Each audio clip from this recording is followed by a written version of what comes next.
Sou Daniel Brasil, sou editor da Oriqui Editora. Estamos aqui ao vivo para conversar hoje com Gabriel Nascimento. Ele já está aqui, vou chamar ele para entrar e trocar uma ideia com a gente. Estão conseguindo me ouvir bem? Se tiverem, por favor. E aí? E aí, tranquilo? Tudo bom? Boa noite.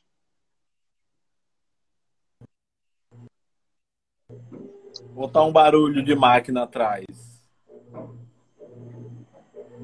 Tá travando um pouquinho aqui para mim. Tá, mas vocês estão ouvindo o barulho da máquina de lavar atrás? Não, né?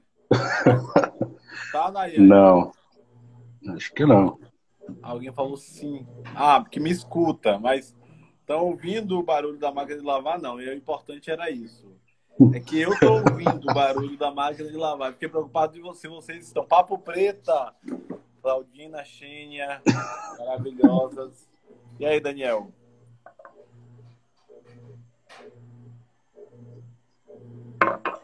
Como é que tá a transmissão para vocês? Para mim tá travando.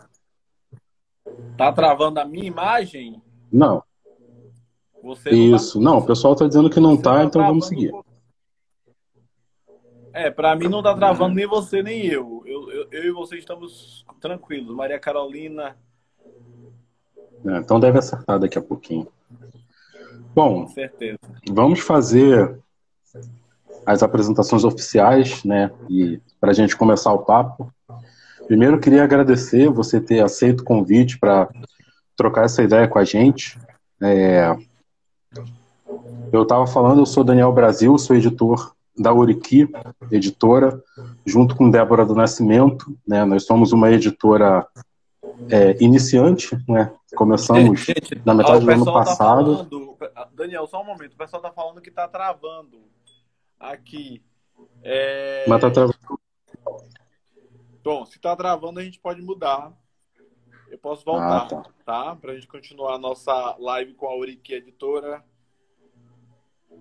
Tá, eu vou mudar de cômodo, tá? Não, tá, tranquilo. Enquanto isso, eu vou Você falando vai. aqui. Tá. Eu estava falando que nós somos uma editora pequena, começamos no ano passado, temos 2 livros publicados por enquanto, e temos alguns livros para sair esse ano. Acho que o Gabriel voltou aqui. Não, voltou ele não. E hoje a gente vai trocar uma ideia com o Gabriel Nascimento, né? Eu vou fixar o comentário aqui do tema da live, que é Negras Narrativas e Racismo Linguístico.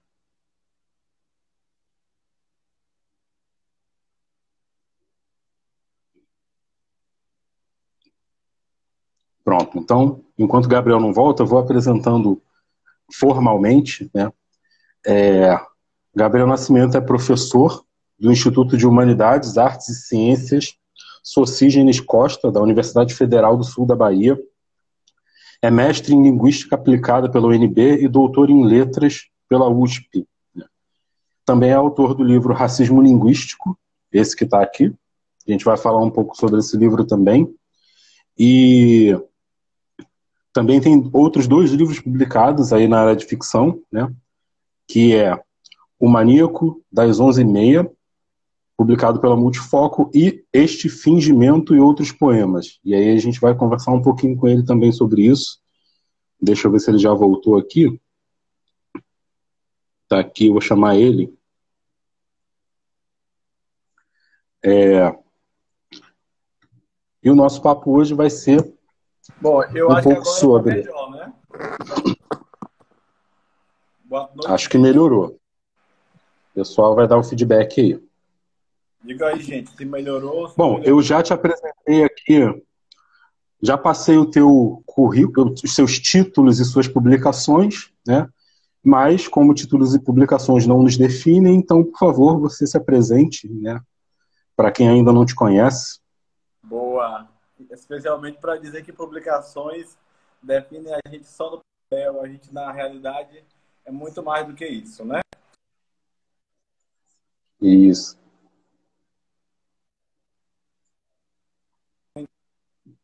público.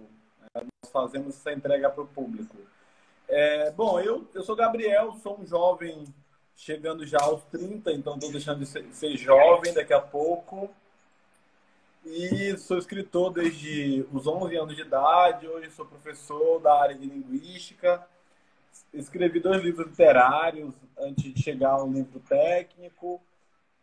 E escrevi o meu primeiro livro técnico no ano passado, que se chama Racismo Linguístico, que foi publicado pela Letramento, né?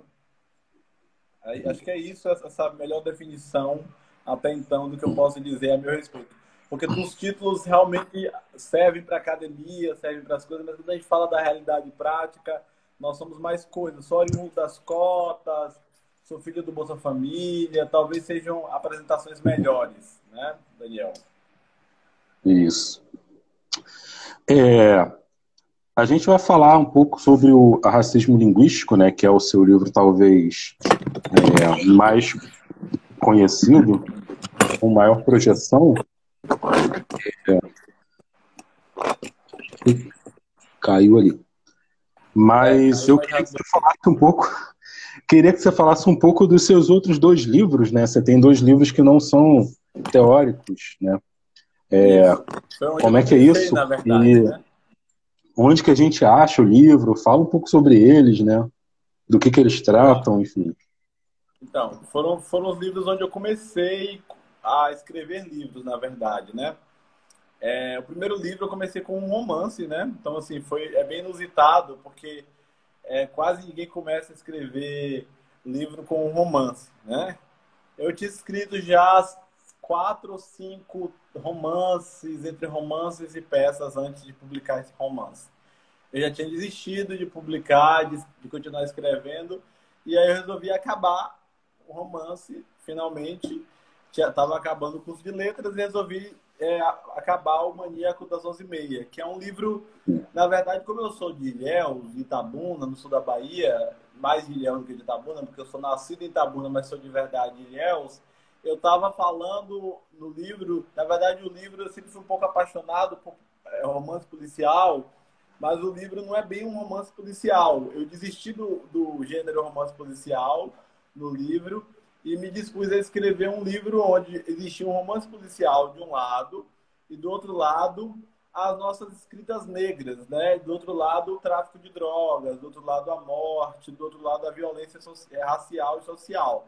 Então eu escrevi um romance onde há uma sociedade hipócrita, forjada no privilégio de classe, de raça, e essa sociedade começa a perder a um assassino em série, matando várias pessoas numa cidade de 200 mil pessoas.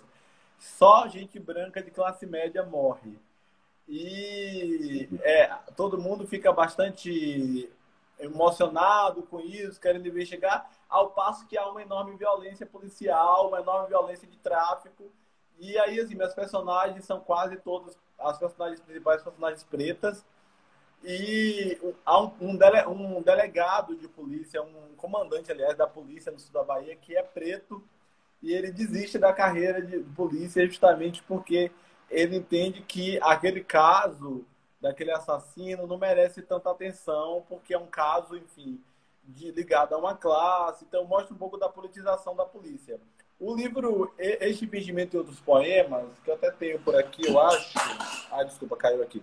Eu tenho por aqui, eu acho. É esse livro aqui, só um momento.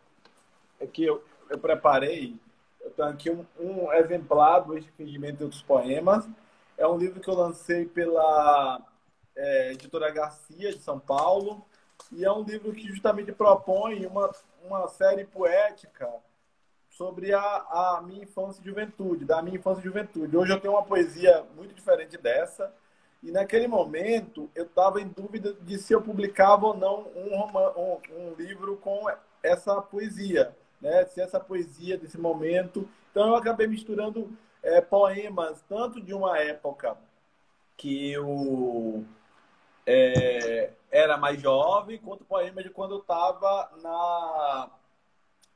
na universidade. Então, assim, tem poemas que você percebe uma maturidade muito grande e tem poemas que, na verdade, misturam, misturam dois momentos. Por exemplo, eu vou só recitar um pequeno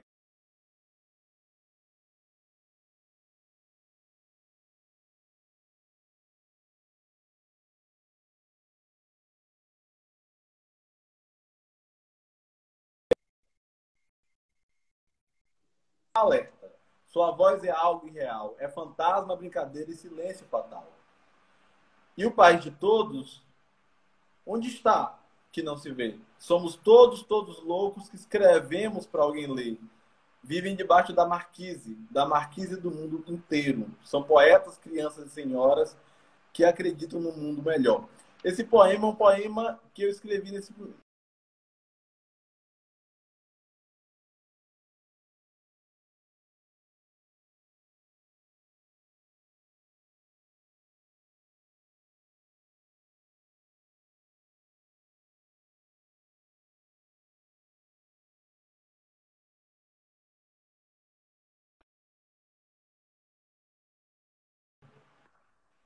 Daniel, você está me ouvindo normalmente? Tô ouvindo, voltou? Voltou sim. Ah. Então, esse poema é um poema mais de uma fase menos trabalhada, publicar. Tá aí. Ah, tá. Ah. Mas eu tenho poemas nesse livro que são uma fase mais universitária. Por exemplo, Sem Cerimônia. Sem cerimônia, quero lhe convidar para o meu enterro. Você que me amou ou fingiu me amar, vai assistir ao fim com a cara de quem assiste na Globo a novela sem saber da traição. Sem cerimônia, vim lhe anunciar a minha derrota para a insistente desonestidade em que se há em viver. Sem cerimônia, mando para Porro Porvir, mando para Zono Devi toda a bosta da filosofia ocidental. Sem cerimônia, chegando a hora de sair, porque partia com cerimônia, nem peço um beijo, porque entendi que muita desgraça muita desgraça faz quem para sofrer. Sem cerimônia, eu te perdi porque já há horas eu desisti de brigar por nada, do nada, em nada do que você é. Sem cerimônia, há mais miséria que loucura. Mas não te esqueça de carregar as duas para o cemitério na hora de me despojar. Então, esse é um poema mais dessa fase mais universitária. Então, ele tem uma característica que ele é menos idealista. E aí eu resolvi publicar esses dois formas de eu líricos, né? E aí tudo se juntou.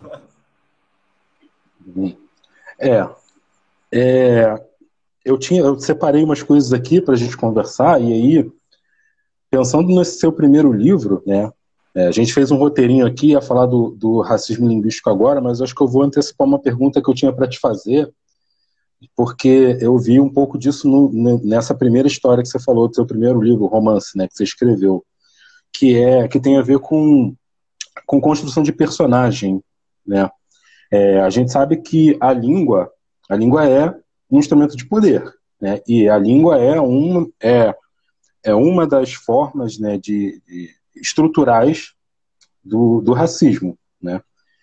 E isso está muito presente na literatura, né? A gente tem no Brasil, pelo menos na publicação, no que é publicado no Brasil historicamente, né? Agora isso está começando a abrir, a gente está começando a abrir brechas aí, mas historicamente sempre foi uma literatura branca, escrita por homens brancos, cis, classe média e tal.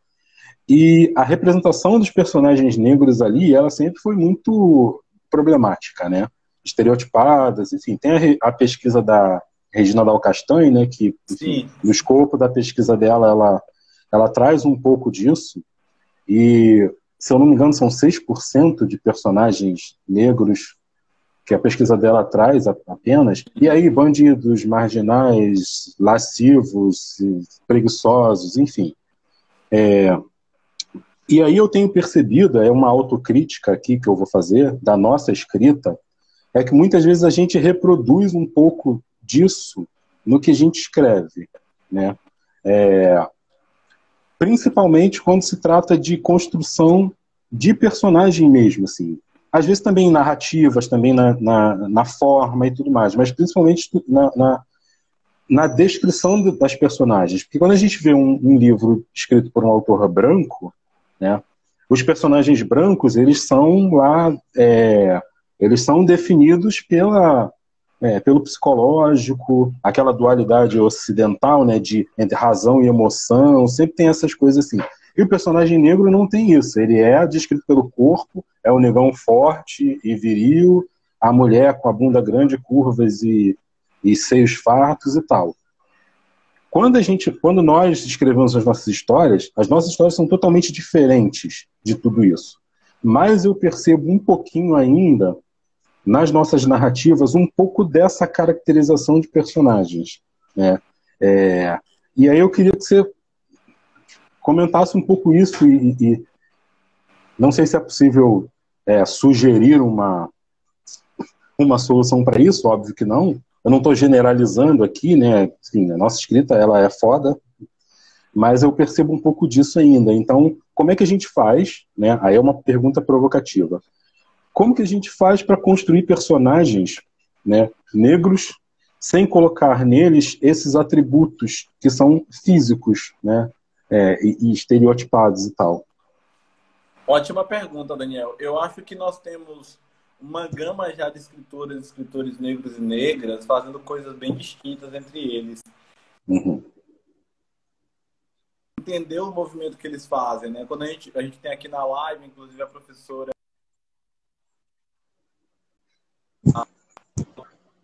especialista do ponto de vista da linguística da obra de Carolina Maria de Jesus. Nós sempre conversamos sobre a edição, né? Temos a escrita de Carolina, por exemplo, que é uma escrita sempre com muitos biografemas, né? Uma construção de biografemas, né? Temos uma escrita que, aliás, fala de questões raciais, mas ela não aponta para a raça como contingente de essencialidade ou essencialização, senão para a luta, ou seja, uma identidade estratégica.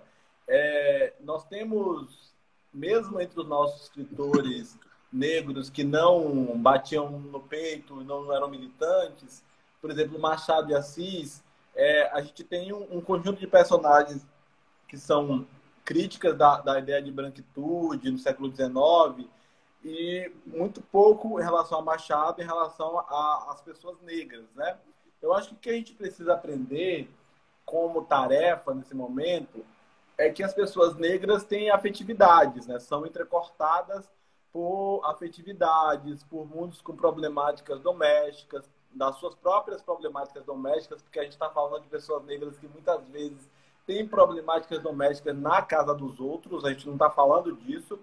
E, por exemplo, é muito especial se a gente puder construir uma narrativa negra que se passa, por exemplo, na cozinha de uma pessoa, no ambiente de uma pessoa negra, em que a pessoa negra possa construir de maneira autônoma, sem precisar a gente tratar muitas vezes dos problemas que são criados pela branquitude. Por exemplo, o racismo é um problema criado pela branquitude, mas as pessoas negras, as mulheres negras, por exemplo, que têm suas obrigações religiosas, ou então que vão mesmo, inclusive, fazer um trabalho em sua casa e possam dar cor. Exemplo disso, o audiovisual.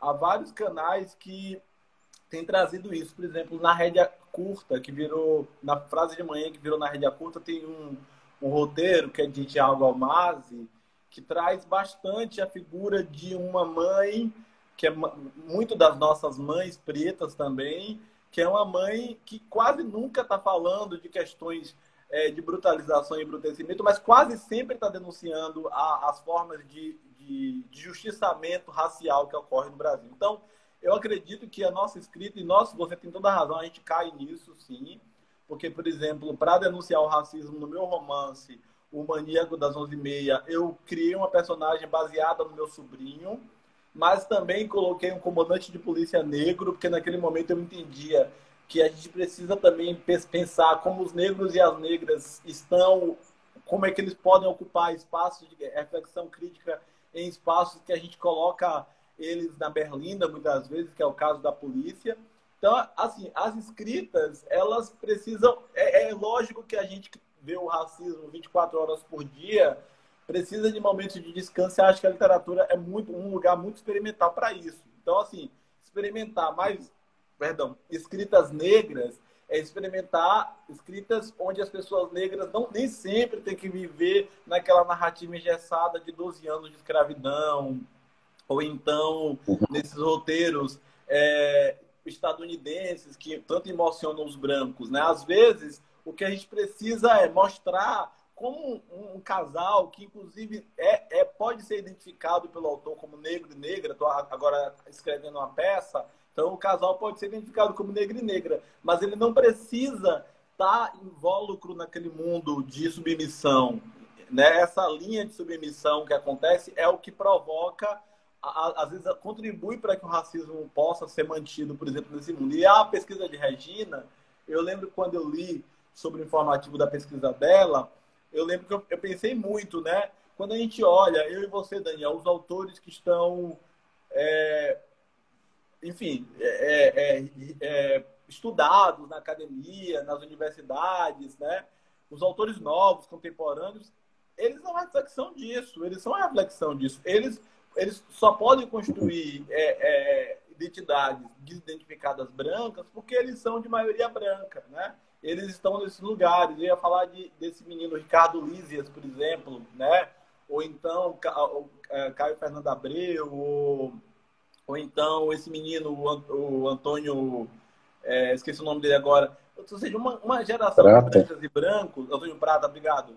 Uma geração de brancos e brancas que constrói uma narrativa que agrada a muita gente, mas que é o mundo dessa galera. Então, só para terminar mesmo, às vezes a gente se pergunta por que as pessoas dizem que as pessoas não gostam de ler. Na verdade, 56% da população brasileira está esperando uma escrita que represente 56% da população brasileira.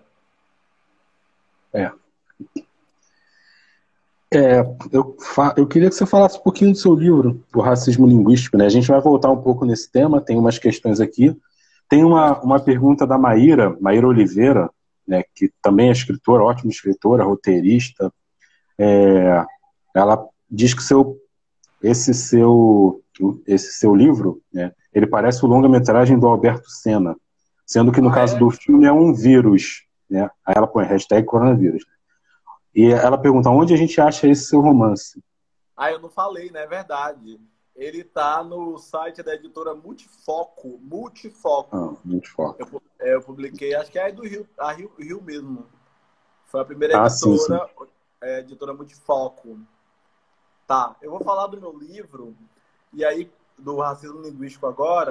Só ajeitar aqui.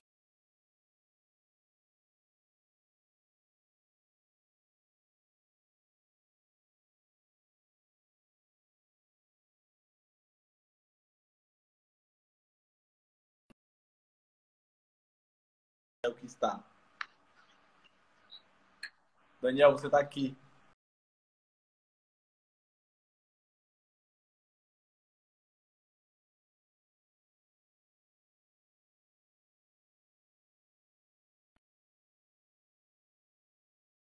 Eu resolvi publicar um livro no final da minha tese de doutorado. E aí, assim, naquele momento eu estava pesquisando como professoras e professores negros eram desidentificados pelo racismo e suas trajetórias eram, de qualquer forma, atrapalhadas por esse racismo na academia. Eu sou professor de inglês, gente. Obrigado aí por colocar o site da editora Multifoco, gente. Tá lá, o Maníaco das 11h30.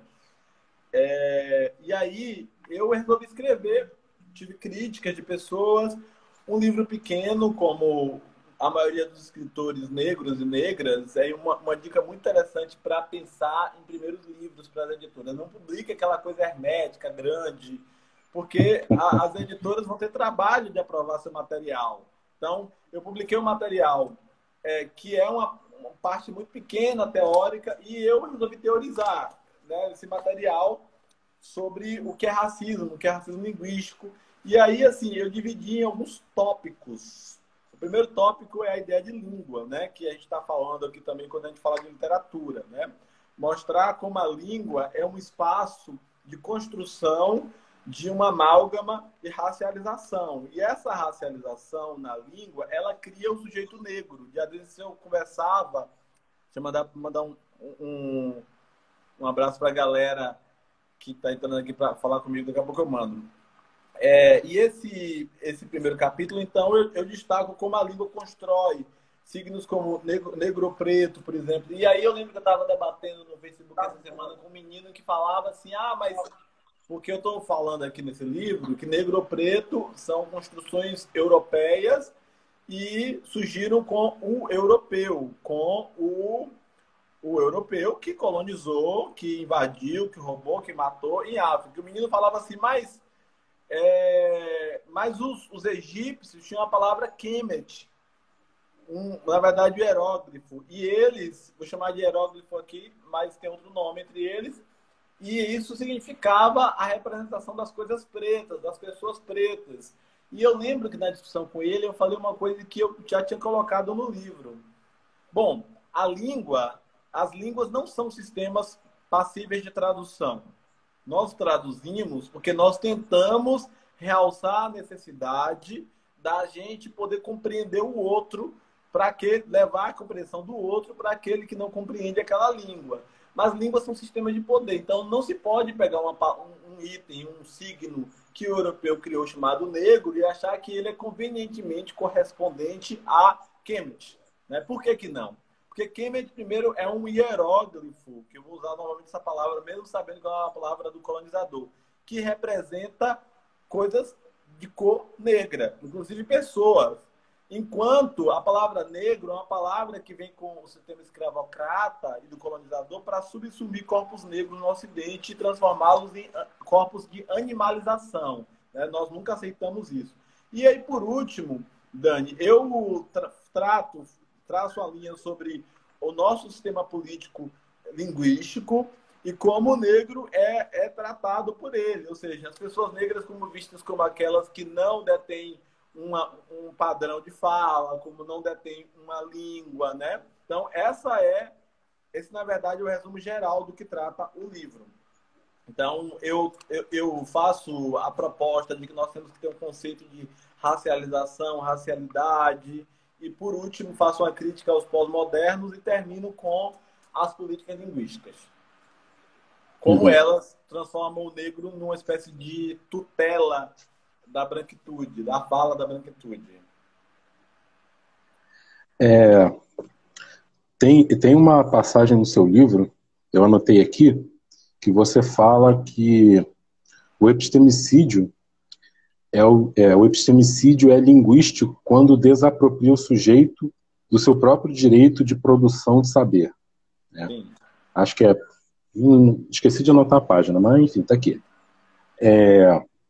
E aí, voltando para aquela questão do que a gente estava falando anteriormente sobre a construção de personagem, eu queria que você comentasse, se você puder, um pouco sobre formas narrativas, né? Porque a gente falou aqui sobre a construção do personagem, mas de alguma maneira isso aqui tem a ver também com, eu pelo menos entendo assim, né? Tem a ver também com a forma como a gente narra as histórias. Então, a gente tem o romance clássico, você vai me corrigir se eu estiver enganado, mas o romance clássico, ele tem uma estrutura muito burguesa, né, de histórias muito lineares e tudo mais.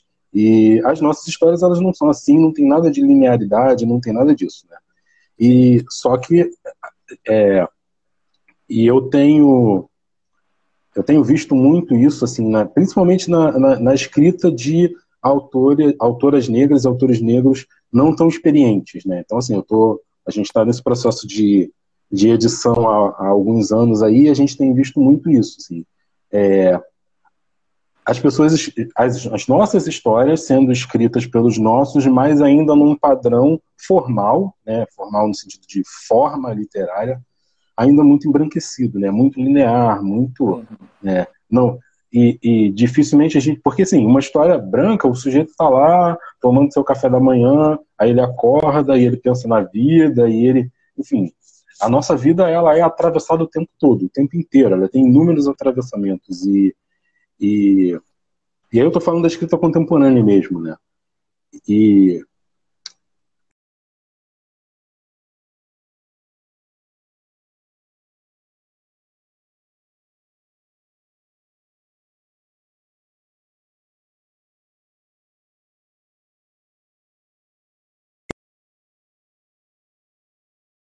beijo. Cristiane Sobral está entre nós. Um beijo para Cristiane Sobral, essa mulher fantástica. Aí, Daniel, parece que está travando. Gente, eu estou Voltou? travando? Me diga aí. Deve ser eu, acho que está chovendo aqui. Tá Cristiane Sobral entrou, acho que travou porque Cristiane Sobral entrou. A culpa deve ser de Cristiane Sobral, gente. Voltei? Você está me vendo? Está me ouvindo? Eu estou te vendo e estou te ouvindo. Tá. Conseguiu ouvir até o final? Não. Consegui ouvir. Ah, tá. Eu estou travando, Daniel, gente? Digam aí. Bom, formas narrativas são, na verdade, a construção narrativa, a construção de narrativa é algo que nos diferencia, talvez no texto, para além até da construção do conjunto de personagens, porque, Daniel, quando pessoas negras vão escrever, naturalmente algumas pessoas, como a gente sabe, vão denunciar o racismo. Mas nós também temos as nossas vidas que são independentes, autônomas, né? Quando pessoas negras vão escrever personagens, sobretudo nas formas narrativas, há uma diferenciação dessa escrita linear. Essa escrita linear, ela é muito, muito sombreada por um cânone acadêmico que expulsa tudo aquilo que não pareça narrativo, né? Ou seja, não pode haver mistura, por exemplo, dentro da narrativa com a crítica, né? Você pode observar que a construção dos textos daqueles que são escritores clássicos, eles têm um horror do que eles chamam de literatura clichê. Até pouco tempo não, atual, na academia, a escrita negra é denominada de escrita de clichê, escrita militante.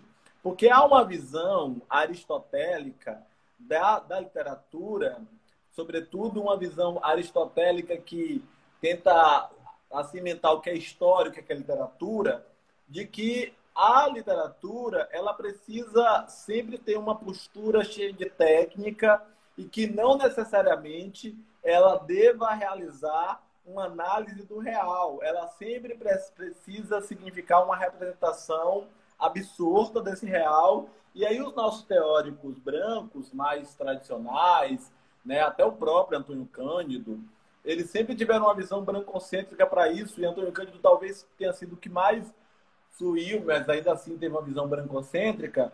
E aí eu cito Rosenberg,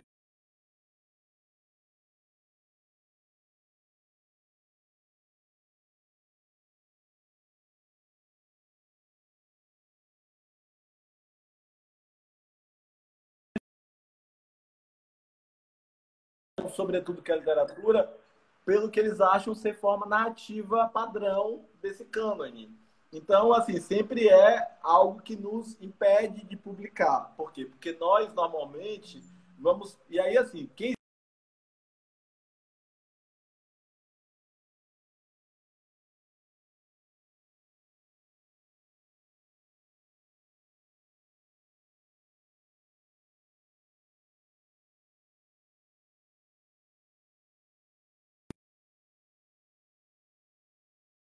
Joana, eu tô travando? Joana Grant. Beijo para minha colega Lidiane Ferreira. Gente, eu tô travando ou só o Daniel tá travando? Acho que sou eu que estou travando. Não sei. Não, então, digam A aí. internet está Gabriel conectada, né? travando, Daniel travando.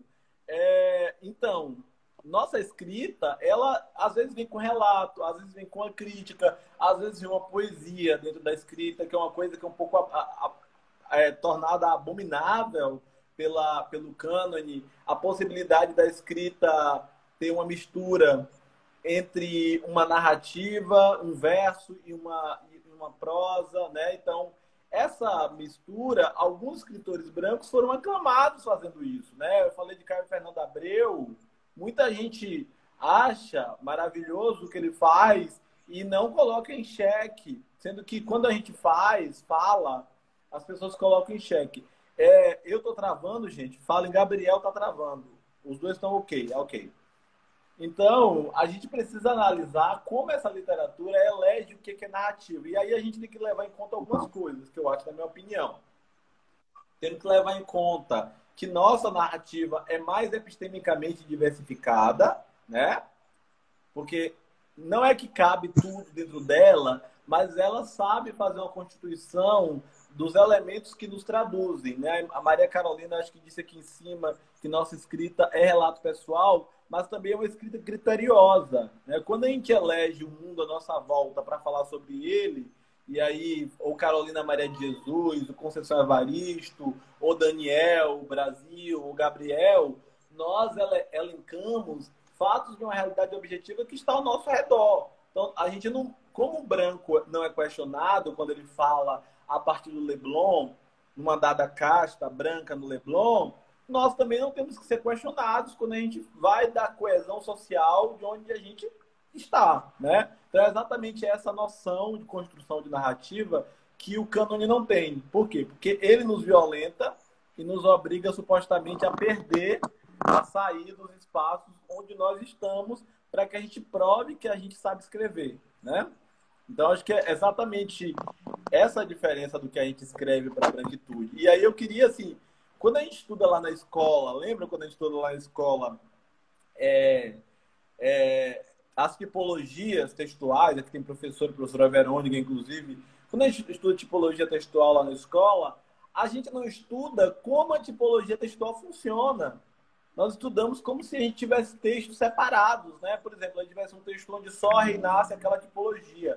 No gênero literário, é onde todos esses elementos vão ter uma capilaridade de construção, ou seja, eles podem ter, mas como os brancos se apossam disso, todo mundo acha bonito Crônicas da Casa Assassinada, de Lúcio Cardoso, tem uma escrita em forma de cartas, né, epístola, sei lá como é que chama, e ninguém acha bonito quando uma escritora negra, como Carolina Maria de Jesus, constrói uma narrativa pessoal embasada numa realidade onde ela traz ali uma série de especificações de mundo onde ela está.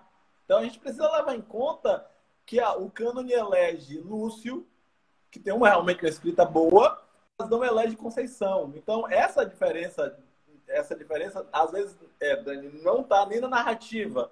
E aí entra o outro aspecto, o aspecto cordial do racismo. Está em quem a gente é escrevendo. Então, o que a gente é escrevendo não é aceito por essa branquitude. Uhum. Não, eu concordo com tudo que você falou.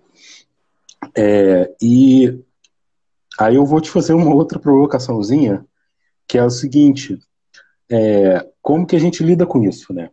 Porque tudo isso que você falou, eu ainda vejo muito, a gente, então, não vou generalizar novamente, mas eu vejo muitos dos nossos ainda buscando essa aprovação, né?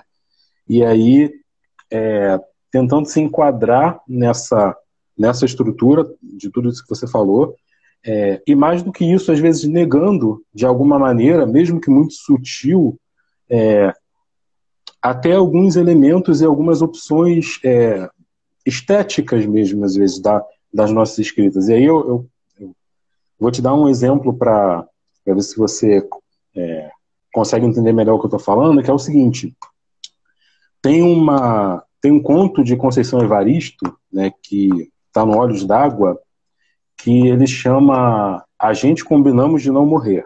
Esse é o título do conto, e tem logo no início do conto, a personagem, ela diz essa frase, né?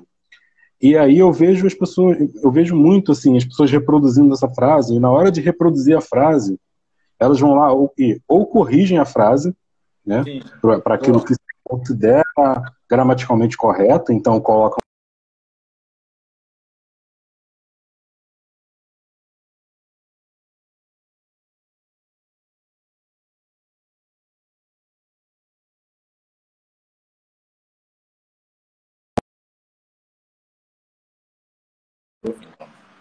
Daniel?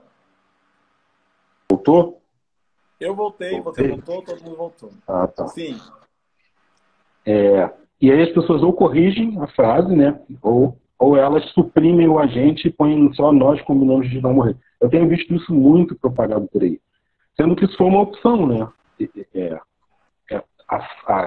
A frase dessa forma lá é opcional, ela faz isso de forma consciente. A Conceição Evaristo, doutora, professora, enfim, ela sabe o que ela está fazendo. E a gente, nós, quando vamos reproduzir isso, a gente desautoriza a Conceição Evaristo na opção que ela faz para enquadrar numa opção que é uma opção que nos oprime, enfim, historicamente, né? E aí? Sim. Então, é muito importante esse Vamos de novo, gente? Avisem aí. Travando, Helenice. É muito importante a sua provocação, porque eu já me incomodei com isso bastante, porque quando as pessoas normalmente são progressistas na questão estrutural, elas não são progressistas na língua, né? A língua é um espaço de conservadorismos e de racializações, exatamente por isso que a gente está tratando sobre isso. Então, as pessoas, quando elas vão falar na língua, elas acham que falar para a maioria do povo brasileiro é usar uma variante padrão da escola que é dominada por um terço da população brasileira. E uma população que não é padrão. Tá travando, Lenice? Estão me ouvindo, gente?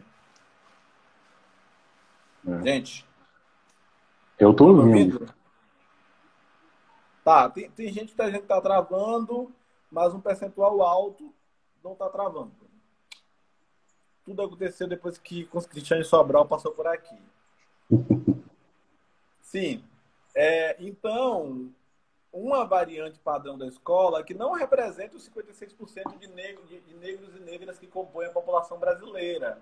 Então, essas pessoas, na verdade, elas estão usando uma variante do futuro, né? E que variante do futuro é essa? Nós sabemos que o falar do povo, do povão, você quer saber como é que é legítimo na língua, você caminha até uma feira livre e ouve as pessoas falarem. Elas estão usando uma tecnologia, normalmente, onde o conteúdo sintático, semântico, morfológico, esse conteúdo é construído baseado na compreensão de facilitação dos traços segmentais, suprassegmentais, e aí daí em diante, de uma construção sintática que seja mais fluida. Então, quando as pessoas usam isso naquele espaço, isso é o retrato do que a língua precisa ser e todo o povo brasileiro precisa fazer para ser entendido. Quando você usa uma variante escolar para corrigir uma narrativa de escritora negra, você está pensando em falar não para essa pessoa que já usa essa tecnologia de a gente falando. Você está falando para a academia, está falando para a TV. Então, é a mesma coisa das nossas manifestações, psicóloga Claudina Osório, um beijão. É a mesma coisa das nossas manifestações, né? Quando a gente realiza manifestações, a gente não realiza uma na periferia e uma no centro. A gente realiza no centro.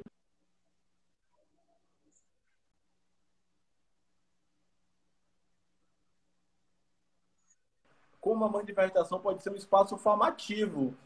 Vejam, a mesma coisa é você retirar um extrato de um texto de Conceição Evaristo e fazer a correção desse extrato, é a mesma coisa de entrevistar alguém e fazer a correção da fala da pessoa. É uma violência. É uma violência com a maioria da população que fala desse jeito, né?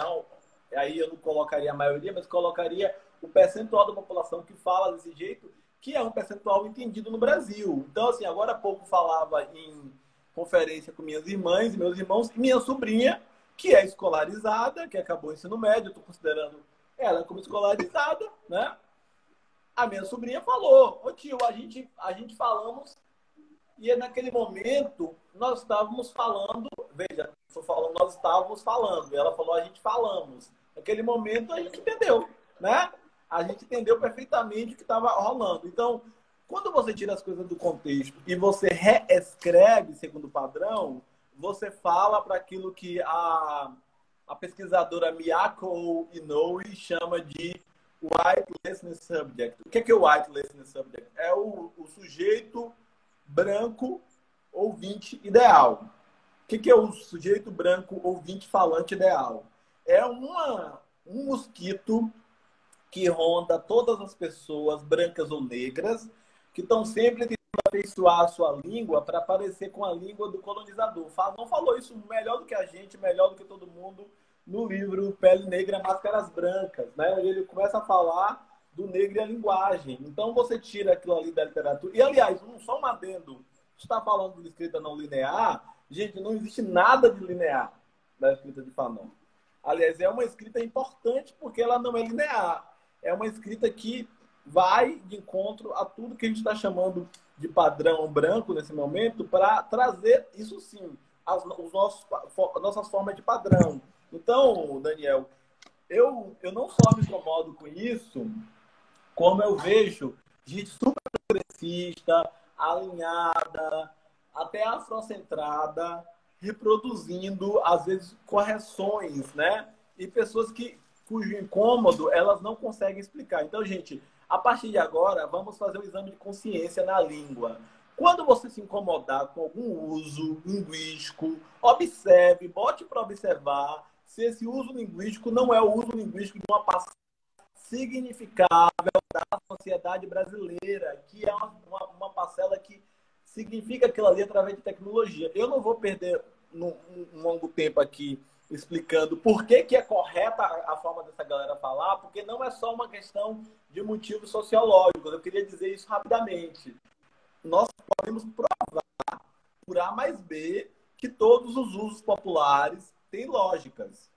Então, assim, quando você fala problema, você está falando, isso é o Gabriel que está falando, vários linguistas já pesquisaram, já tem tese de doutorado sobre isso.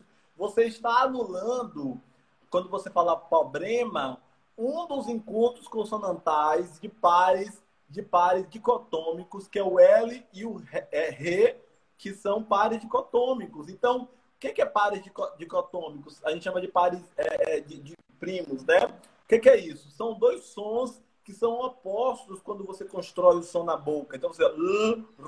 Quando você produz esse som, eles fazem sons, a articulação dele produz sons de maneira diferente. Quando você tem uma palavra que tem dois sons opostos, você tende a anular um deles. Isso é explicável. Gente, a gente está falando de ciência aqui, de explicação. Então é importante que a gente compreenda que várias coisas, como por exemplo, a gente vamos é completamente compreensível numa sociedade onde a gente tem uma presença escolar de tentativa de hipercorreção, né? E aí a parcela que é escolarizada fica dizendo que tem que falar nós vamos, mas nós não é um pronome utilizado pela maioria da população, é a gente. Então essa população produz uma hipercorreção. Como também nós vai também é ouvido. Por quê? Porque nós vai a pessoa utiliza o pronome escolar nós como vai. Isso é legítimo do ponto de vista de que, ou seja, as pessoas nos lugares de periferia, ou nos lugares não só da periferia, né, de comunidades, mas que falam desse jeito, as pessoas estão legitimamente dialogando e negociando com as formas de falar do Estado brasileiro. Acho que é isso. Bom, tem umas perguntas aqui já. Vou fazer aqui uns comentários, umas perguntas que eu tenho anotado aqui, tá? Queen Zulu Verônica. Foi na linha, Gabriel, de alguma coisa que você estava falando antes. Penso que muitos escritores negros ainda não se atentam a pensar outros pontos da negritude. Ainda não resolvemos na literatura a denúncia negativada. Ou não resolvemos ou ainda não experimentamos outras análises sobre a estrutura racial a que estamos submetidos. Ontem li Cristiane Sobral, que em Pichain supera o sofrimento. Esse é um comentário de Queen Zulu Verônica. Boa. Maria Carolina, ótimo livro, grande referência, aí falando do racismo linguístico. Maíra Oliveira, nossa escrita é relato pessoal. Né? Queen Zulu novamente. Não apenas relato pessoal, nossa metodologia implica atravessamentos, análises simultâneas. E isso não é alcançado por quem nos invisibiliza. Não podemos pensar uma escrita negra se continuamos seguindo parâmetros da branquitude. Ela põe branquitude com 3 Ks no meio, né? Uma referência, enfim. Mais uma vez, isso é apagar uma prática nossa para satisfazer uma classe que nos aniquila. Fato, se o branco abraçar nosso tipo de escrita, Simplesmente ela passa a ser aceitável e louvável e apaga mais uma vez quem promoveu isso. Eu quero falar só uma coisa sobre esse comentário, Fala aí. juntando os outros. Que eu falei na live com Franci, que é professora da UFPB e colega, amiga. Eu falei numa live com ela que o mercado editorial vive dizendo, inculcando a TV, todo mundo, vive inculcando na cabeça do povo brasileiro de que o povo não gosta de ler. Eu sempre fiquei um pouco incomodado, eu nunca tinha fechado uma argumentação, meu querido Tiago, nunca tinha fechado uma argumentação do meu incômodo. Na verdade, é isso, Daniel. É o comentário que eu fiz agora há pouco. Né? 56% da população brasileira quer se enxergar também. Né? As pessoas brancas já se enxergam, mas 56% querem se enxergar. Então, na verdade, existe um conjunto de oligopólio, né, das grandes editoras, do grande mercado editorial, que é muito ruim tanto para os autores estreantes quanto para as editoras pequenas. Por quê? Porque é um conjunto que quer viver da venda dos poucos livros que vende. Né? Uma população desse tamanho, realmente se vende poucos livros no Brasil. Eu tenho muitas dúvidas se esse editorial que é branco-centrado não faz isso de propósito. E eu acredito que faz isso de propósito. Ele quer vender poucos livros e ele vive dos lucros desses poucos livros. Na verdade, isso não é novidade no Brasil. Né? Verônica, a gente está falando sobre sua pergunta. Está gerando o bafafá, que é a pergunta de Verônica. Veja, na verdade, isso não é novidade no Brasil. Há várias áreas que já fazem isso. Eles não querem fazer a expansão para a diminuição do valor do produto, né? Isso, o que acontece?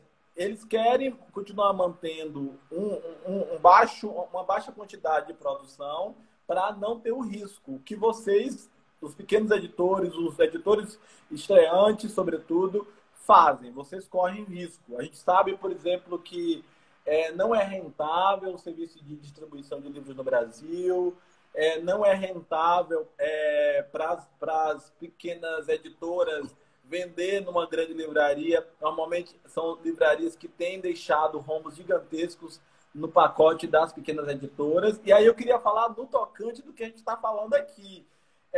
A população negra não pode ser acusada de uma população que pouco lê. Primeiro porque é uma população que no Brasil foi alfabetizada nessa última década junto com os nossos governos populares. Mas se ela continua sem comprar livro, é porque livro de fato é caro, gente. Nós precisamos ter a necessidade de analisar como o livro é caro. E o livro é caro por causa dessa indústria. Depois, o livro sendo barato, nós não sabemos se a população vai comprar o livro, porque não necessariamente essa população vai encontrar narrativas que possam dar significação ao que essa população vive ou olha. Então, sobre a fase da denúncia, né, que foi colocada aí, acho que por Verônica. Bom, nós já saímos da fase da denúncia pela denúncia, a denúncia do racismo pela denúncia do racismo. Nós estamos numa outra fase, numa fase onde a gente pensa a experimentação do olhar negro, negrocentrado, mas também a construção de personagens brancos e brancas dentro de um espaço de criticidade do que é a branquitude.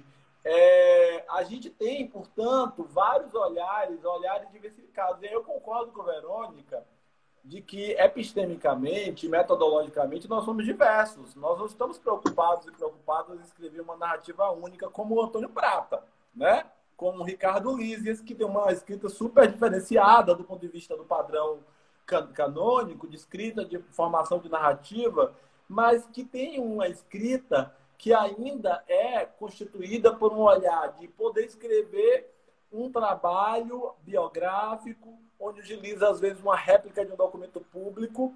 E a gente está falando de documento público, Verônica, para dizer que a documentação em torno da obra de escritores negros é dita aquele documento legítimo daquele escritor, mas Ricardo Lísias usa um documento público porque ele é uma pessoa que tem privilégio de não ter que ser processado pelo Estado brasileiro. Quando é processado, ele é um escritor branco. Então, só para a gente pensar sobre isso, pensar que a cultura de não leitura de livros no Brasil é um projeto. E aí, pegando um gancho um pouco de Nassim Ribeiro, ela é um projeto das grandes editoras que são comandadas por homens brancos, pessoas que não gostam do Brasil, que não têm investimento, não querem investir no Brasil e não querem investir nessa cultura de leitura. E adoram falar, porque na Europa o povo lê. Maravilha, o povo lê na Europa, o povo senta para ler na Europa. Qual é o preço do livro? Qual é a diferença do preço do livro na Europa e no Brasil? A outra coisa é, o povo na Europa se vê representado nas formas de literatura e de escrita na Europa? Tenho certeza que sim, né? Eu sou leitor, sempre fui um leitor voraz de clássicos da literatura europeia. Boa parte da minha vida eu li autores e autoras, até autoras europeus, norte-americanos, enfim, e sempre percebi que enfim, eles não podem ser tirados desse lugar. Eles representam as pessoas que estão lá. É isso, mas cabe a gente pensar como é que o mercado se organiza aqui. Sim. Isso aí eu não vou nem comentar porque me atinge mais diretamente também, né, enquanto editora. É tenso. Tem uma pergunta aqui. A Janelice pergunta se a gente vai deixar a live salva. Vamos deixar lá, salva. Maria Carolina. Gosto muito da sua chamada para a autorresponsabilização do branco pelo racismo. Mas como fazer isso na prática? E Lawrence Alves pergunta, Gabriel, como você percebe a linguagem dos slams enquanto espaço de afirmação de uma estética linguística preta? Boa. Duas coisas. Duas perguntas totalmente diferentes. Eu vou começar pela última. A gente tem uma característica muito forte de oralidade também, né? Razão pela qual a nossa escrita vem cheia de o que o cânone analisa como vício da oralidade, né? Na verdade, nós todos somos expoentes de uma oralidade de coisas que a gente aprendeu com os nossos mais velhos e nossas mais velhas. E a gente vai reproduzir isso sempre, porque chegou um determinado momento, Daniel, que eu cursava o curso de letras e falava uma linguagem totalmente diferente do arrogante. Falei, não, então eu preciso voltar a falar o que eu falava. Então a gente esbarra nisso. Os slams são a representação de uma cultura de rua cada vez mais de uma juventude que não está participando desse mercado editorial, mas está produzindo muita arte poética, muita arte de rua. O repente nordestino está sendo rematerializado no slam, o hip hop está sendo rematerializado no slam. Então, várias culturas estão sendo rematerializadas no slam, que junta um pouco de tudo, junta a rima, né, que a rima é sempre abrigada aí. E aí, a outra pergunta em relação à branquitude, eu tenho, como todo mundo aqui que é negro, negra, vários amigos e amigas brancos e brancas, né? São pessoas que nós que vivemos num mundo de desigualdade, são pessoas que estavam à nossa volta e nós nunca tivemos o privilégio de excluir o branco. O branco sempre teve o privilégio de excluir o negro. O branco sempre esteve em lugares sem negro, num país de 56% de população negra ou negro-descendente. O negro sempre teve espaço de população branca, no espaço onde ele sempre foi maioria. E mesmo no estado como a Bahia. Então, as pessoas brancas estão sempre muito nervosas, ou não sei se nervosas, ou não sei se falsamente nervosas, eu precisaria saber, mas eu não gosto desse negócio de cultura de branco aliado.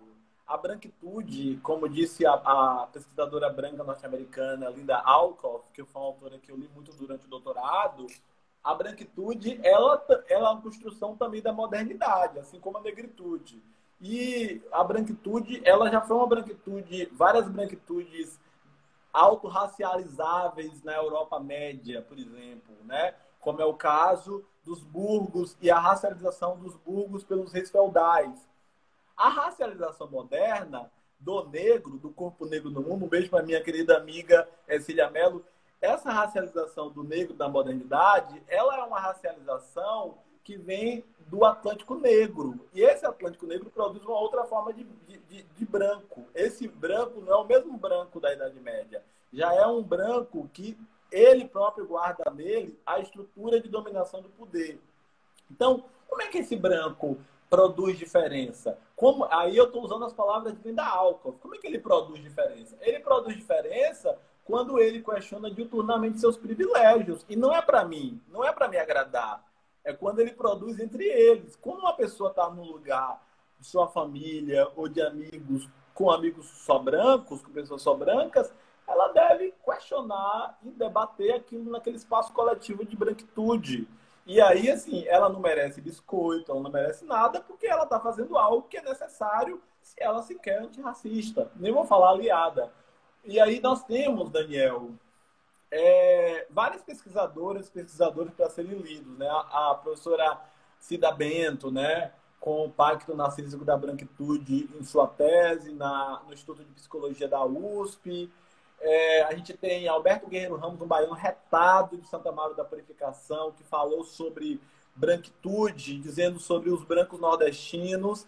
E a gente tem também pesquisadoras brancas, né? O caso de Lia Schuckmann, que tem um trabalho sobre os brancos paulistas. E aí, o que esses autores estão dizendo, né? Estão dizendo que o branco é mal resolvido sobre as questões de visão de mundo. Não são as pessoas negras que são mal resolvidas, são as pessoas brancas, porque quando elas constituem sua visão de diversidade, elas sempre acham que a diversidade é entre os brancos, né?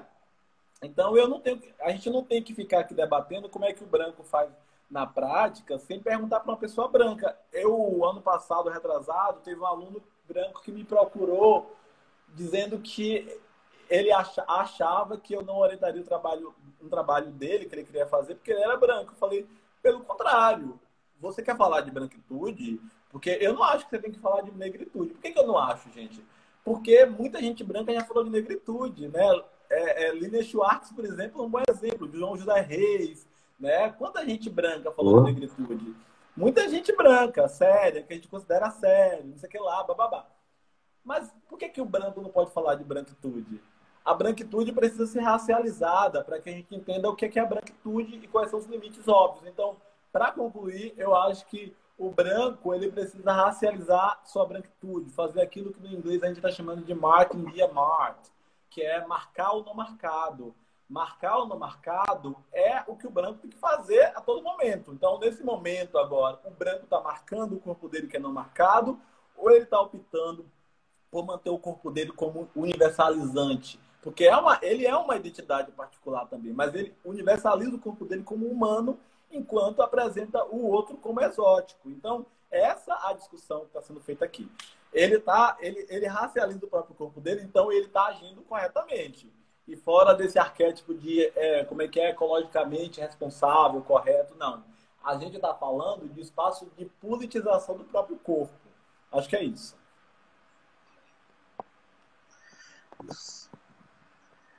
Vou ler mais 2 comentários aqui. Tem mais 2 perguntas, rapidinho.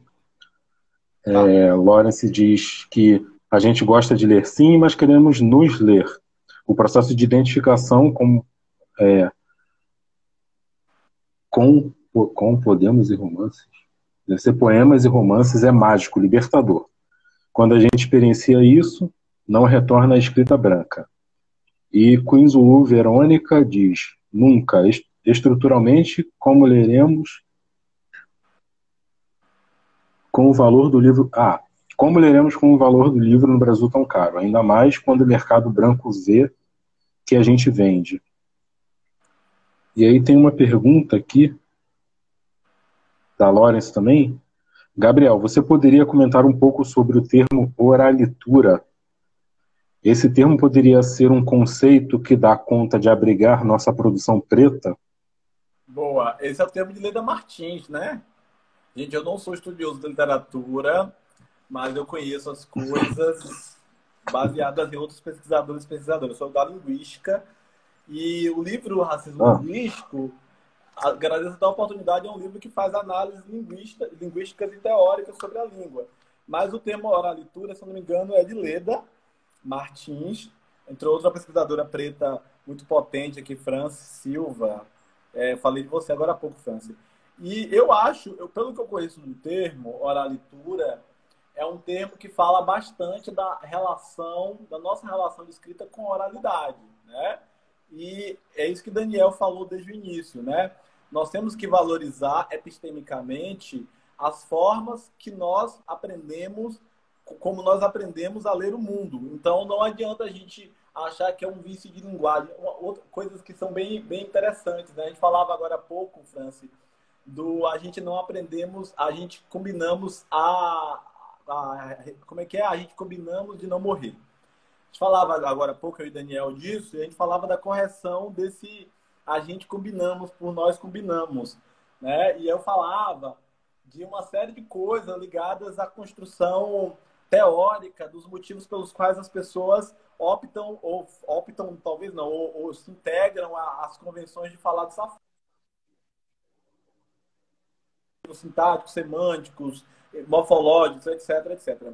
E aí, o termo oralitura, ele, para mim, ele me representa porque ele concede a ideia de que talvez o que a gente indique como marcação da oralidade seja uma velha briga que nós tivemos na cultura da escrita ocidental contra as formas de oralidade. A gente tem que voltar, por exemplo, aproveitar a polêmica lá do Kemet, que o menino me colocou sobre o hieróglifo Kemet, sobre preto e negro na cultura ocidental, como proveniente do franco, e Kemet, como das culturas egípcias, para colocar o seguinte: nós temos uma relação muito mais bem resolvida nas culturas iconográficas. O que são culturas iconográficas?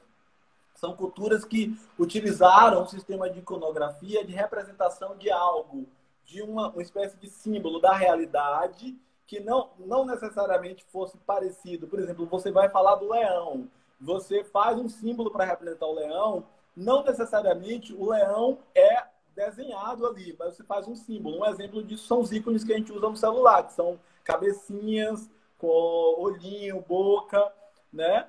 E aí, para falar disso, a gente tinha uma relação muito mais bem resolvida, uma situação bem resolvida. Nas culturas ocidentais, a fonografização é uma forma de administrar uma cultura verbal, onde nós escrevemos palavras que criam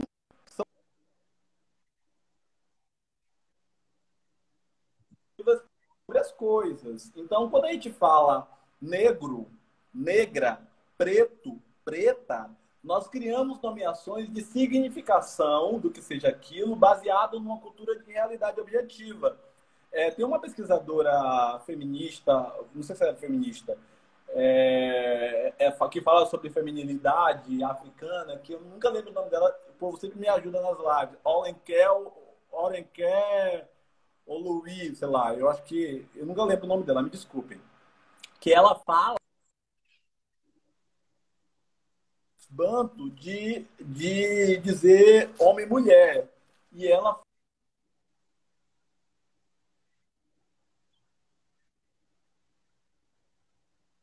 Ou seja, essa da Deu uma ocidental travada aqui, europeia, será que fui sobretudo eu? europeia...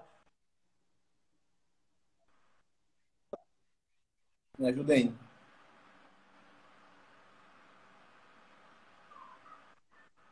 Eu Tá me travei? ouvindo? O povo tem, você sabe que tem um delay, né? O povo vai e demora um Tem. tempo para falar se travou ou não travou. Aí vai dizer alguém travou, aí a gente tá travando aí, tá vendo? O povo disse travando. Voltamos ao normal, minha gente. Eu travei, Ah, eu tá. continuo travado. É. Eu já voltei, Franci? Ah, voltou agora. Tá Voltou. bom.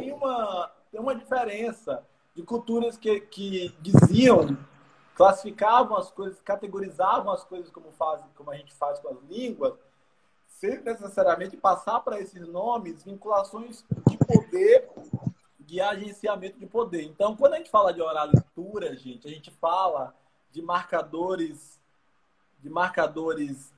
dos povos que utilizavam a forma de oralização, mas também fala de culturas de escritas africanas, porque a gente não pode imaginar que só a cultura fonográfica de escrita é a única cultura válida, né? Nós temos, inclusive, pesquisa, Daniel, que mostram como as formas visuais de letramento são preponderantes para fazer a significação de escrita verbal e etc. Então, é isso que eu gostaria de passar sobre a visão de oralitura. A visão de oralitura me representa porque é uma visão que olha a ideia de oralidade contra esse viés ocidental que abomina a oralidade. né? Você veja que em várias línguas a gente tem uma interpretação da oralidade.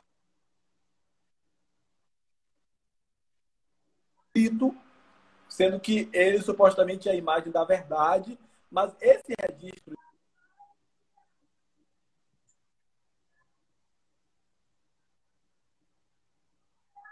das até brancas, que não tinham registro de escrita, por exemplo, né? E essas escritas, as pessoas brancas têm um fetiche de escrita no mundo ocidental que é muito próximo do fetiche de raça. Vejam, não tem muita distância disso. É um fetiche de escrita para abominar tudo aquilo que é oral. O oral visto como inferior, o oral visto como aquilo que não é documentável, o oral visto como aquilo que não é conhecimento. É. Deixa eu ver aqui se tem mais alguma pergunta. Acho que não. Em relação a isso que você está falando, sobre a nossa tradição, que em grande parte ela é oral, e esse conceito de oralitura, e os slams e tal, queria te fazer perguntar o que você pensa sobre uma questão, que é uma questão que eu venho pensando bastante, assim, nos últimos anos, que tem a ver com a falta que eu sinto no Brasil, né, eu vou falar especificamente do Brasil, de integração entre as diversas formas de expressão artística, né? Porque a gente vê muito... isso, de integração. Porque a gente vê muito, por exemplo, eu vou falar especificamente sobre a literatura, né? Que a gente vê muito, por exemplo, livros que são adaptados para o teatro, livros que são adaptados para o cinema, às vezes, vira série e tudo mais. A gente dificilmente vê o processo inverso, né? Uma peça de teatro, quando ela é publicada em livro, em geral você publica quase que exatamente como são as falas, não tem uma adaptação, né? E eu percebo a literatura como uma possibilidade de um ponto em comum entre todas as artes, né? Porque a escrita ela vai estar presente no teatro, no cinema, na música, né? Mesmo na música instrumental, aí seria uma coisa mais complexa, eu acho, mas tem uma forma de escrita ali também que são outros códigos e tudo mais, enfim. Mas é preciso se utilizar da escrita para isso, né? E só que eu vejo no Brasil as coisas muito muito separadas, né? E aí quando a gente pensa, por exemplo, em colocar a nossa produção oral num livro, a gente esbarra numa dificuldade, né, de como colocar isso graficamente, né? Eu diria.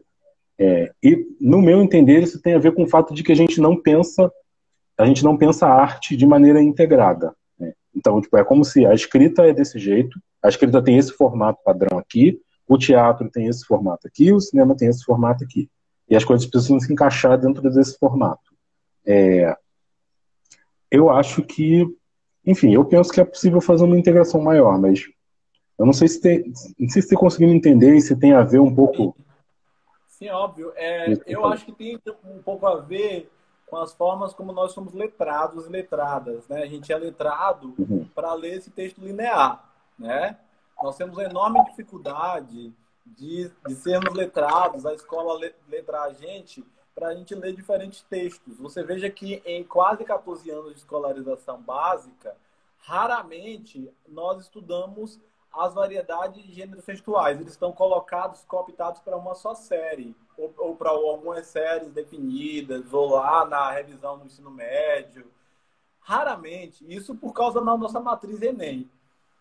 A gente tem uma enorme dificuldade, a gente é muito mal resolvido em pensar como essas narrativas, que são narrativas, enfim, tidas como padrão pelas pessoas brancas, essas narrativas, elas pouco representam a capilaridade e possibilidade de registro que nós temos quando nós começamos a escrever.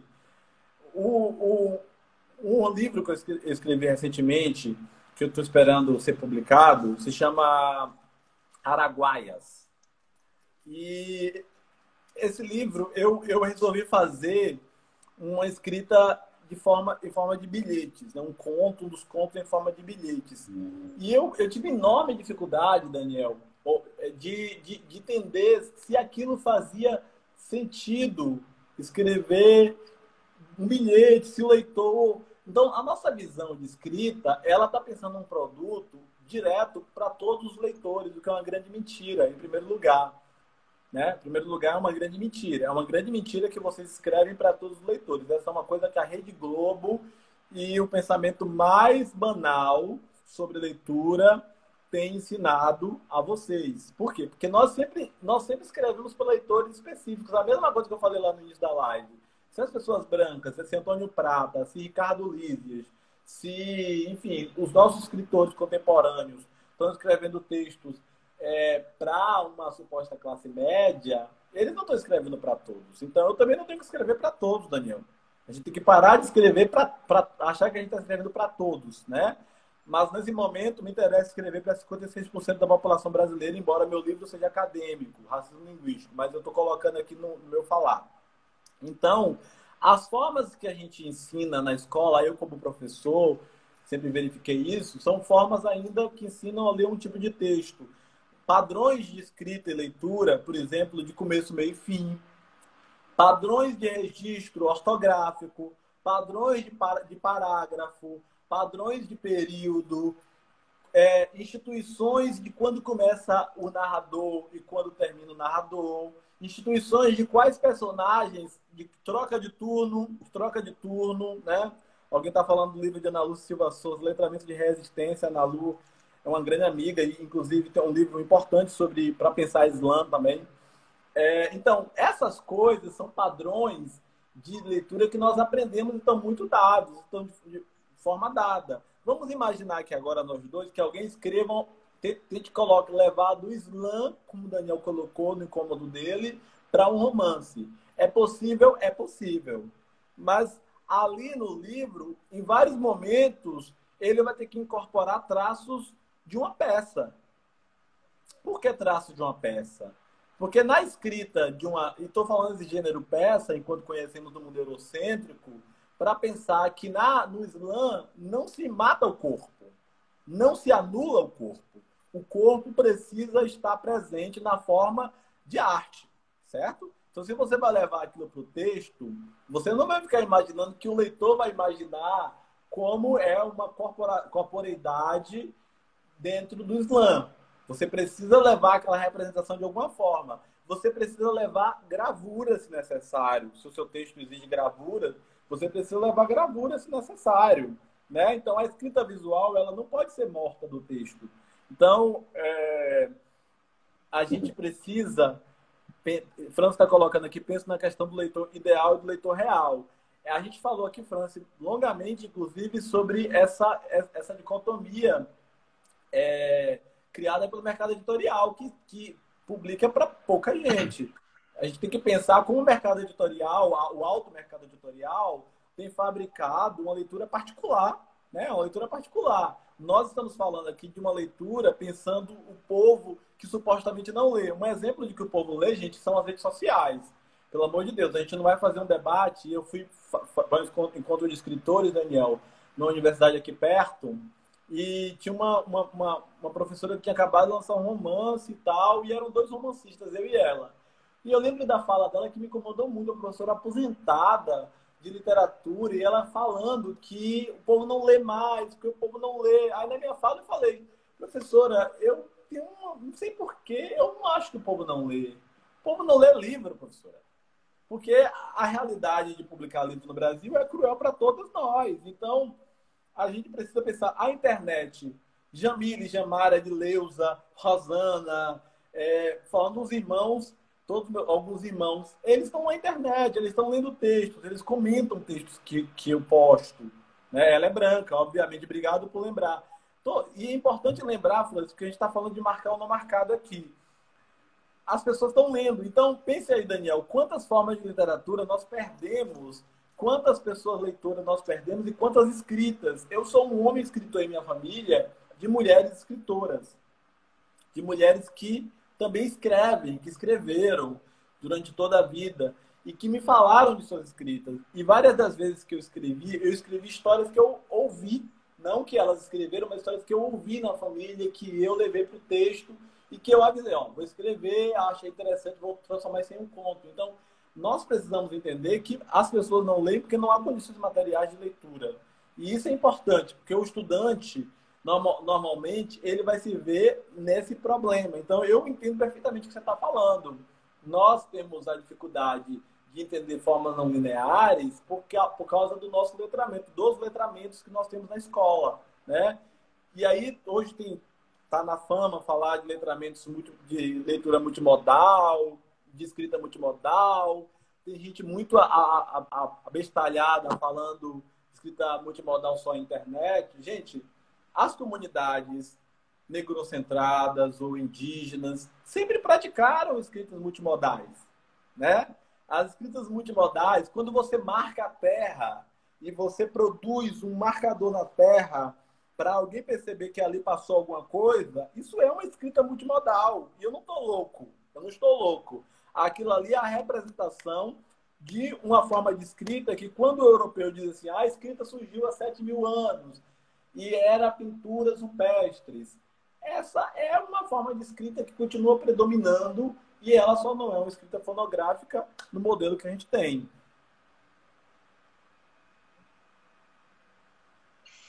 Certo. Vou ver se tem perguntas mais aqui.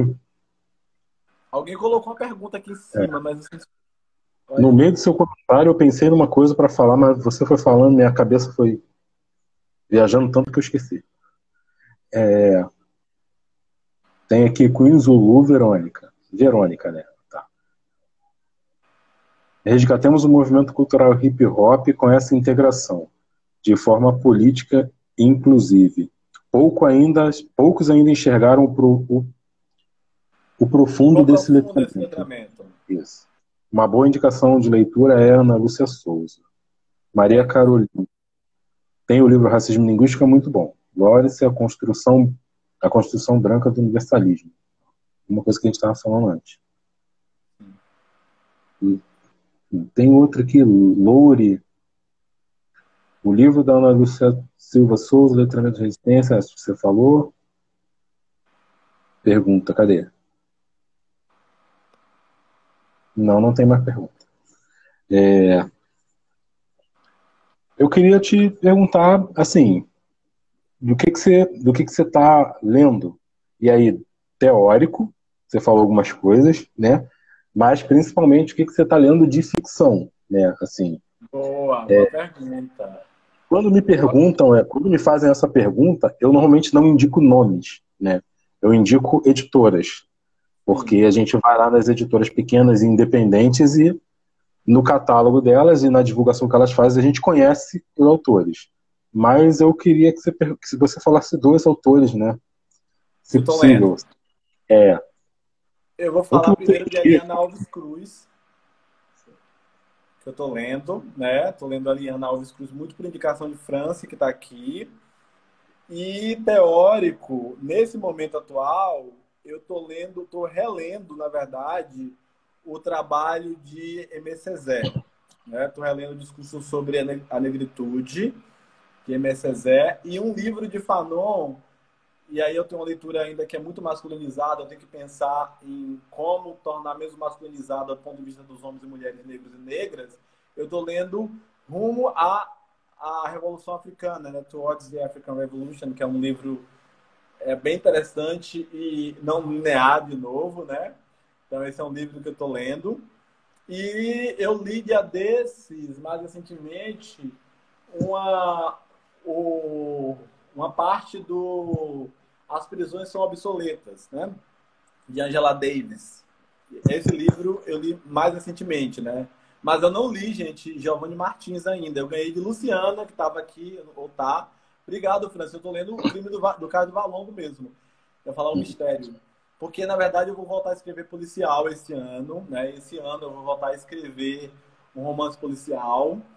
E já tenho altas ideias, já passei, acho que para a França, não sei se eu passei a ideia do romance que eu estou escrevendo, e é um outro romance policial muito na pegada do crime do Carlos Valongo. Então eu quero muito aprender com a Eliana como escreve um livraço, como esse.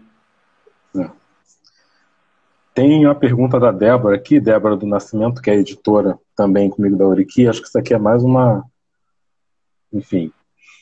Ela diz que esse tema de linguagem dá um mini curso, no mínimo, com vocês dois, que tal? Nós topamos. Ah, não sei se eu tenho capacidade para dar mini curso desse negócio, não. Como Gosto não muito de tem, pensar meu amigo, sobre isso e sobra. ler, mas não tenho. Sobra. A do Giovanni Martins você falou, né? Eu também não li Giovanni Martins ainda. Quer dizer, Ainda não li. li uma parte em PDF, mas enfim, gosto do livro, de pegar o livro. É, eu tenho um livro, também gosto do livro. Eu não peguei os livros, eu tenho que fazer uma propaganda da editora, mas só um minuto. Ótima propaganda. Roletas do Genocídio, de Daniel Oriqui. Eu Daniel Libre, é o Brasil. dei o mole de não pegar os livros. Boa. Bom, eu preciso fazer, eu não falei no início, mas eu preciso falar dos nossos livros, tá? Uma pausa para uma propagandazinha rápida. Nossos livros estão no nosso site, né? Inclusive, se eu posso recomendar, eu recomendo os livros da Oriqui, podem dar uma olhada. Esse aqui é O Favela em Mim.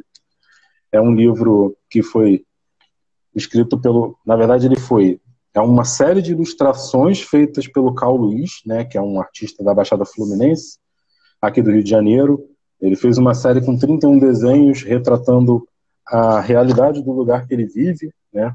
Pensando criticamente, ele é um Olha, artista plástico, poeta, professor de história, enfim, ele é um multiartista e deve estar aí assistindo a live que ele sempre entra para assistir. excelente. E ele fez essa série de ilustração e nós convidamos poetas para escreverem os poemas inspirados nas ilustrações, né? E aí Uau, é preto, favelado, é tudo isso aí. Entendeu? Então, o nossa. pessoal pegou as imagens feitas por ele e escreveram os poemas, né? Esse aqui eu não vou falar muito não, é meu livro, né? Mas A gente não a gosta de Débora falar do que briga a gente comigo. escreve, né, Eu não Daniel? Você está me gosto, obrigando. não gosto. A Débora briga comigo, diz que eu tenho que falar. Esse é um livro que foi escrito, é um livro de poesia, foi escrito a partir do dado revelado pelo Atlas da violência do IPEA, que mostrou que a cada 23 minutos um jovem negro é assassinado no Brasil. Esse foi o mote do livro e todos os poemas têm isso como... Como Isso mote. perpassa todos os poemas. Não é um livro sobre morte, a morte está aqui, mas é um livro sobre a vida de quem fica, né? Daqueles que Sim, ficam ótimo. quando as pessoas partem. Enfim, então lá no site a gente tem uma série de outros livros que estão sendo editados. Estamos com uma chamada aberta para envio de originais. Amanhã é o último dia do prazo, então podem enviar para a Porra. gente. Tem um certo autor aí que escreveu uns livros legais aí que já enviou, a gente já recebeu, não posso falar o nome. Ixi, não fale. Isso, Tá, eu e queria fazer propaganda também. Posso fazer propaganda boa? pode, fala aí. Propaganda que tem a ver com a Uriqui, inclusive. Francis Silva, ela está trabalhando como nosso colega, professora também. Ela está trabalhando como curadora de uma... A gente tem a Tag Livros, vocês conhecem a Tag Livros aí, lançada, que é uma espécie de clube de autores. E aí surgiu um clube de autores, um clube negro, né? Clube de autores, de leitores, perdão. Clube de leitores negro, um clube negro de leitores, que é a Pretaria Black Blue Books. A Hum, Pretaria, Francis, escreve aí o site direitinho para a galera conhecer a Pretaria e tomara que a Pretaria inclua em breve os livros da Uriqui, né? Então, assim como várias editoras estão sendo incluídas na Pretaria, daqui a pouco os livros da Uriqui. O bom da Pretaria é igual a Tag, mas a Pretaria tem autores negros e autoras negras de editoras que realizam esse trabalho. O bom da Pretaria é que você tem aquela surpresa, você vai receber o box, né, com os livros, e você não sabe exatamente quais livros você vai receber, mas são livros. Na última edição teve Carlos Moore. Então, assim, tem autores desde mais antigos a autores novos. Então, eu sugiro, recomendo que as pessoas assinem a Pretaria e que a Pretaria também estreite laços com a Uriqui, com outras editoras, para que vocês possam vender mais autoras, mais autores, mais poetas. França é uma crítica de literatura, uma pesquisadora da literatura, tem um trabalho excelente sobre as questões de ferocidade poética, né? Dentro da prosa. Ela também se dispõe a trabalhar com poetas. Ela está realizando um trabalho interessante agora de meio que fazer uma coleção de autoras, autores negros e negras. Então, assim, são parcerias, Daniel, que a gente está construindo para a vida inteira, né? Ah, a gente está aí. A gente está aí. Aberto a isso. Tem mais uma pergunta aqui, Gabriel, né? Pergunta da Lore. Loure. Oi. Gabriel, você já leu Itamar Vieira? Não, não li, não. Nem conhecia, na verdade. Me fale mais sobre Itamar. Eu também não conheço. Ela pode botar aí. Então, a gente está com 43 minutos aqui, né? Vamos encerrando. Isso. Então, considerações finais? Algo a dizer, né? Ou Sempre algo, aquela né? aquela perguntinha que andou na moda, né? Eu já respondi essa pergunta, inclusive fiquei totalmente sem saber o que dizer. Eu vou fazer ela para você. É o seguinte, o que você gostaria que eu te perguntasse se eu não te perguntei? Nossa. Tem gente que me fez essa pergunta em live, mas eu não lembro quem foi que me fez essa pergunta em live. O que eu gostaria que você me perguntasse, mas você não perguntou? Ah, eu não sei. É... Isso, a gente nunca sabe. Nossa, eu gostaria que você me perguntasse quantos autores negros eu já li. Vou chutar aqui para ficar melhor. Que aí eu Então diria que diga aí. são poucos ainda. Então diga aí, mas em vez de quantos, diga quais. Ah, tá. Quais autores negros eu já li? Bom, aí pensando em literatura, eu destacaria o meu predileto, que é Lima Barreto. Para mim, sempre foi um Por acaso predileto o meu muito, também. sempre foi o meu predileto muito antes de virar modinha, depois de injustiçamento por Paraty, pela Flip. Uhum. E depois dele, Machado de Assis, né? Outro autor que eu sempre gostei muito. Um dos autores que eu ainda não li, né? Li Conceição Evaristo, mas não li Os Becos da Memória, mas não li Carolina Maria de Jesus, por exemplo, eu não li. Eliana eu tô lendo, Carolina Maria de Jesus eu não li. Então estou falando bastante dela aqui, mas eu ainda não li, tá? Tô com um livro para ler, não li. Outro autor que eu queria falar que eu li, que eu não estou conseguindo identificar. Luiz Bernardo Onuana. Luiz Bernardo. Autora negra não tem. França está me questionando aí corretamente. Obrigado, França. Eliana e Conceição só, mas Eliana eu tô lendo, não vale, né? Uhum. Laure respondeu que Itamar Vieira escreveu Torto Arado, um romance maravilhoso. Ah, eu já ouvi falar desse romance, mas não li. Qual o Tem gente romance? perguntando o seu signo. Oi? Não, França falou, na verdade, que eu gosto de falar de signo. É mentira, eu não acredito em signo.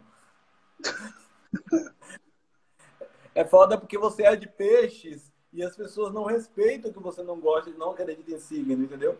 E elas querem que você diga qual o seu signo. Eu falei, não, eu não tenho signo. Eu não tô no zodíaco, gente. Infelizmente eu não entrei. Chimamanda Bom, eu não li, gente. Chimamanda eu não li, não li.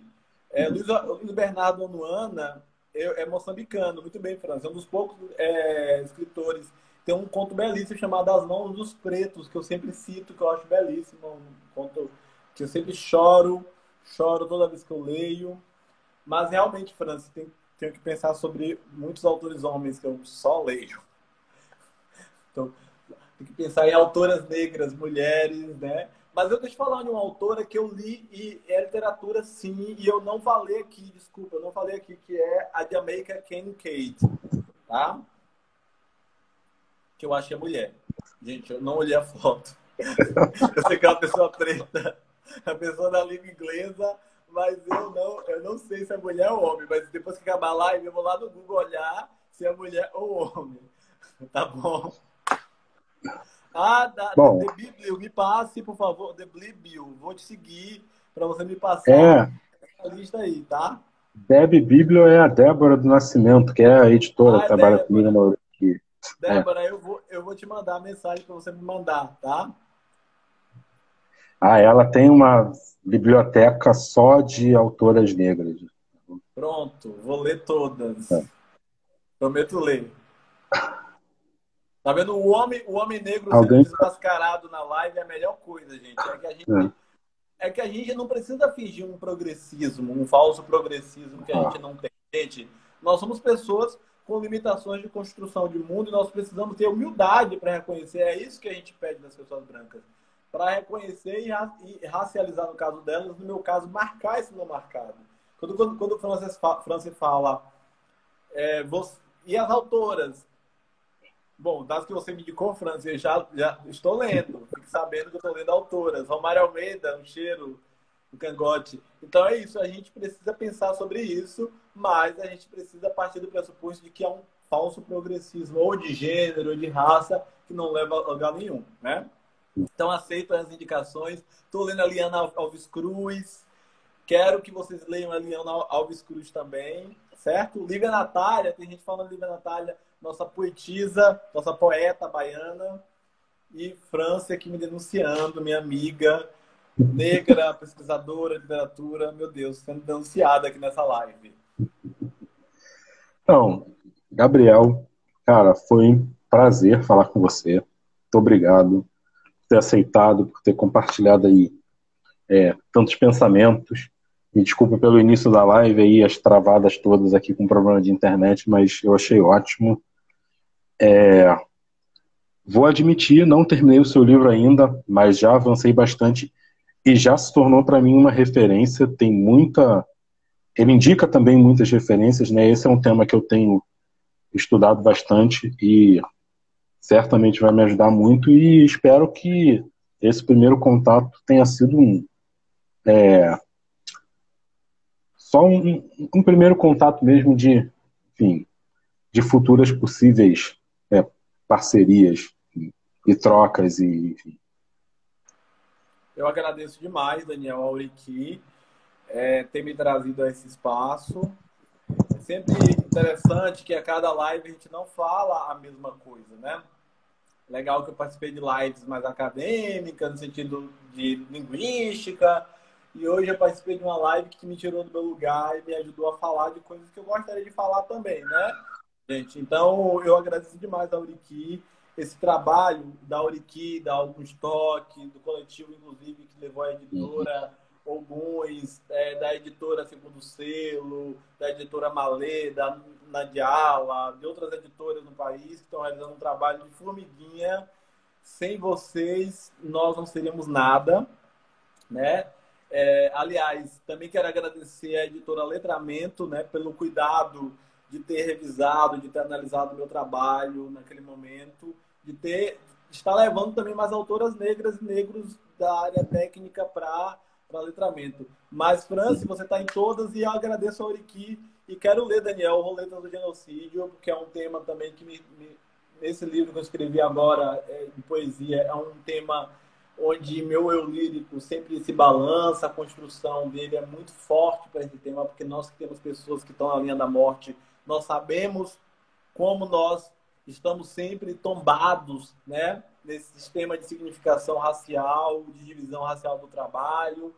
E eu agradeço muito porque falar da gente da maneira como nós estamos falando aqui não é nem um pouco criterioso, não é um pouco criterioso, é muito criterioso. Então, França está falando que tem interesse no seu livro. Eu espero que depois, França, venha um artigo sobre roletas do genocídio, sobre escritas de homens e mulheres negros e negras, né? Sobre os contos que eu estou querendo publicar, que a gente possa estabelecer essas parcerias sempre. Essas lives, Daniel, são espaços de conhecimento mútuo sobre os nossos trabalhos e que a gente se enriqueça, né? Que isso seja produto de enriquecimento. Obrigado, Oriqui, obrigado, Daniel Brasil, obrigado, Débora.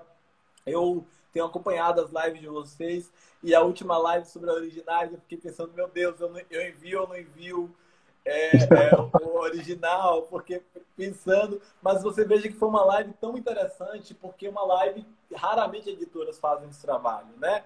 E uma live muito humana. Então, obrigado por vocês, por esse trabalho e esclarecimento. de escurecimento, né? E eu espero que vocês contem comigo também, agora e futuramente, para a gente fortalecer nossos laços. Valeu, isso aí. Sim. Boa noite, gente. Boa noite. A gente vai deixar salvo lá nos stories. Quem chegou depois, perdeu, é só ver as duas partes lá. E quem está aí pode espalhar para o pessoal. Enfim. E sigam aí o Gabriel Nascimento, a Oriqui Editora. E tamo junto. Beijo em Débora, beijo em França, beijo em todo mundo que veio aqui nos ver.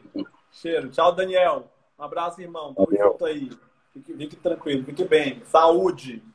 Isso. Se cuidem, fiquem em casa, bebam água. Nosso Pai Ambulu leve saúde para todo o nosso povo. A Totô, a gente pede saúde nesse momento de dificuldade do Brasil. A gente vai passar isso. Valeu.